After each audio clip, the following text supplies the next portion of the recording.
I'd like to show you how I process a news event or something that floats by in my info torrent that seems really interesting and useful, and how I curate that into my brain, because I do this all the time. I've been doing this for 28 and a half years, and it's a little hard to explain. And luckily, it's a very visual thing. So if we turn to my brain, I can talk through a news item that showed up in the last couple days.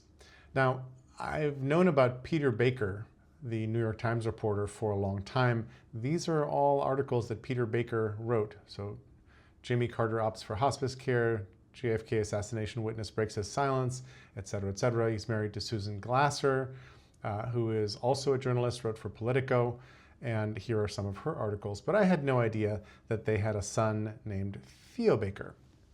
And so here's Theo, and I added him as a result of learning about this book that Theo just wrote as a result of being at Stanford University. And the book is titled How to Rule the World, An Education in Power at Stanford University. And I have not read the book, but I read some reviews of it, including this rave review by Anand Giridharadas.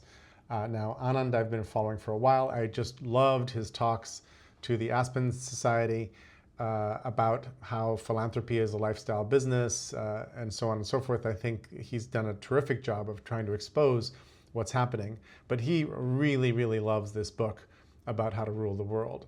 And in his review, he mentions some of the things that come out of the book, like the Stanford that's inside Stanford. There's sort of an inner circle of the plucked who hang out at Kappa, maybe a different group that hangs out at the Kappa Cafe on campus. And then there's the NGMIs, the ones who are not going to make it. There's a whole bunch of things that come out of how to rule the world. And so I linked it naturally to articles about Stanford.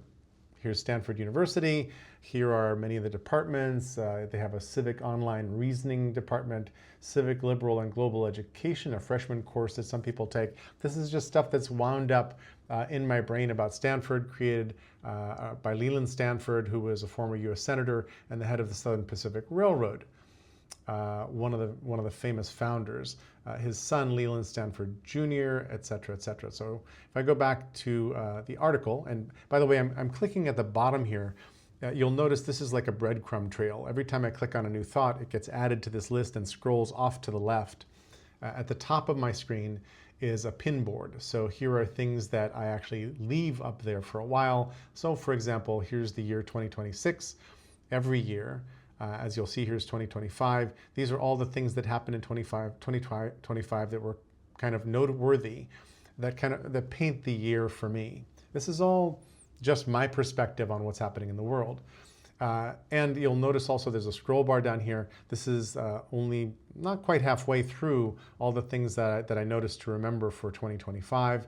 So here's the Texas representatives return, the redistricting bill passes, Sydney Sweeney's My Jeans Are Blue ad, the statement on superintelligence, the 2025 declaration, and so forth. So back to our regularly scheduled show.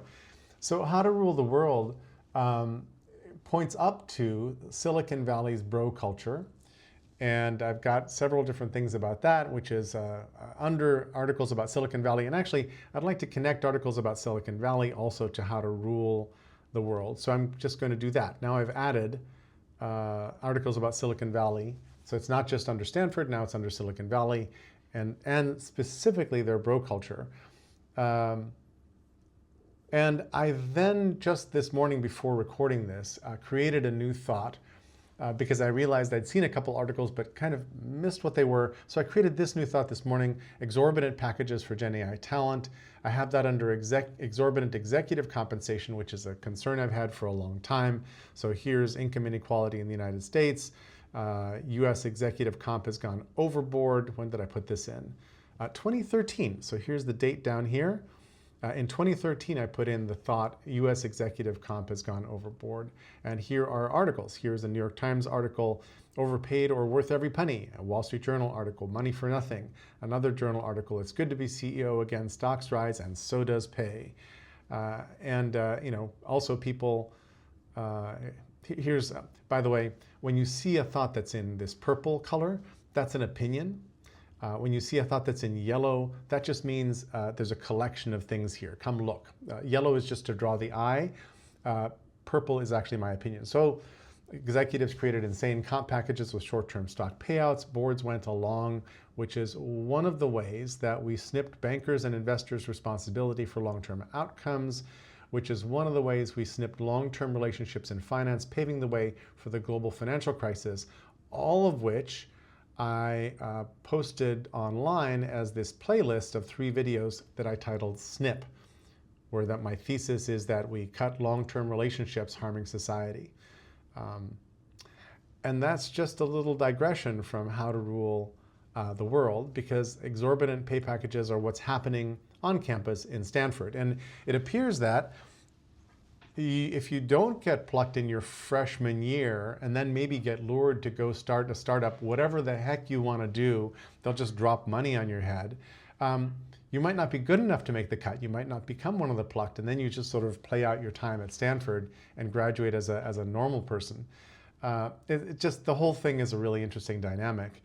And I wanted to show you how I make sense of it in the broader scheme of things that already have life in my brain. So the little digressions that I took here are really, to me, everything is deeply intertwinkled. Now, if I click anywhere in the blue background of the brain, and then I just type in a couple characters. So I just typed in deeply and I got everything is deeply intertwinkled, which is a Goodreads quote. I just have a link to Goodreads here. If I click on this, it should take me to Ted Nelson quote, "Everything is deeply intertwinkled." So I use that as an anchor link for the quote. And this comes from Ted Nelson. It's about interpenetration. It comes from his book, Computer Lib Dream Machines, back from 1974. I've also connected it under my beliefs.